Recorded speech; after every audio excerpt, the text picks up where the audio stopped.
at the phone. Okay. Then he would think about Serena, how beautiful she was and how much he loved her. Pretty soon he would be fast asleep.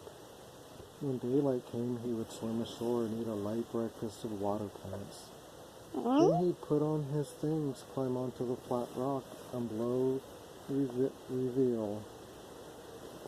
What did you hear? A song. Oh. Where is the word? Okay. I think it's the song for the morning that you play in the morning. Do you know it? Maybe. Oh. You could sing me after if you... There's not words to it. It's just a song that you play on an instrument, on a trumpet. Oh. The boys, hearing the trumpet, would wake and rush to the dock to swim before breakfast.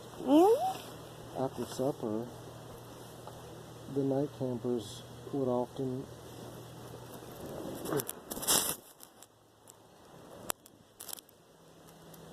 play volleyball. Lewis loved the game. He couldn't hop around as fast as the boys, but he could reach far out with his long neck and poke the ball into the air and over the net. It was very hard to get a ball past Lewis. He could return almost any shot. When the boys chose sides at the start of the game, Lewis was always the first to be chosen. The boys loved camp life in Ontario. They learned how to handle a canoe. They learned to swim. Sam Beaver took them on nature walks and taught them to sit quietly on a log and observe wild creatures and birds.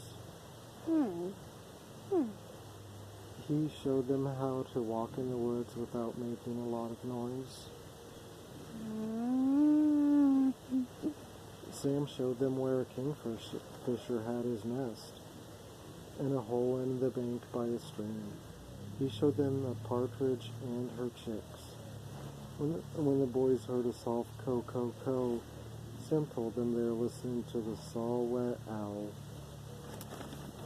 smallest of the owls, no bigger than a man's hand. Stop looking at the phone. Okay. Yes, Dad. Sometimes in the middle of the night, the whole camp would awake to the scream of a wildcat. Nobody ever saw a wildcat during the entire summer, but his scream was heard at night. One morning, when Sam was playing tennis with Applegate Skinner, Sam heard a clinking noise. He looked behind him, and there, coming out of the woods, was a skunk. The skunk's head was stuck in a tin can. He couldn't see where he was going. He kept bumping into trees and rocks, and the can went clink, clink, clink. That skunk is in trouble, said Sam, laying down his racket. He's been to the dump looking for food. He poked his head into that empty can, and now he can't get it out. The word spread quickly through the camp that a skunk had arrived. The boys came running to see the fun. Mr. Brickle warned them not to get too close. The skunk might squirt them with perfumes, so the boys danced around, keeping their distance and holding their noses.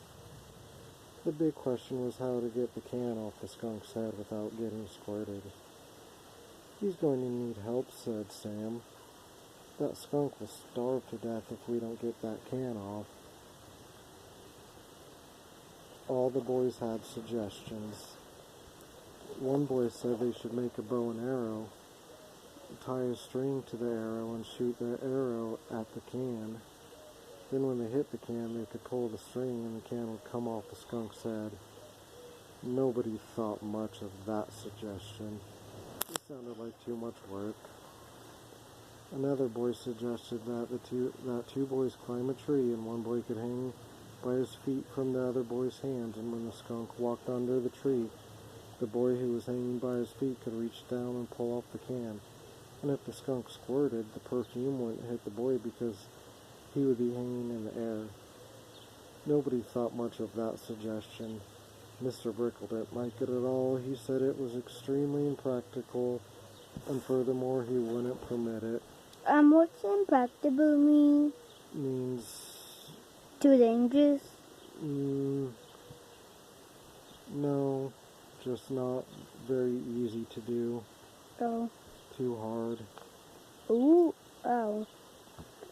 The fire looks like it's already died down. We'll fix it in a little bit.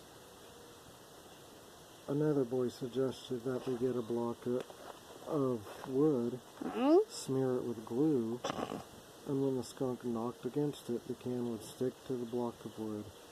Nobody thought much of that suggestion. Mr. Brickle said he didn't have any glue anyway. While everybody was making suggestions, Sam Beaver walked quietly to his tent. He returned in a few minutes with a long pole and a piece of fishing line. Sam tied one end of the fishing line to the pole. Then he tied a slip knot in the other end of the line and formed a noose. Then he climbed to the roof of the porch and asked the other boys not to get too close to the skunk. The skunk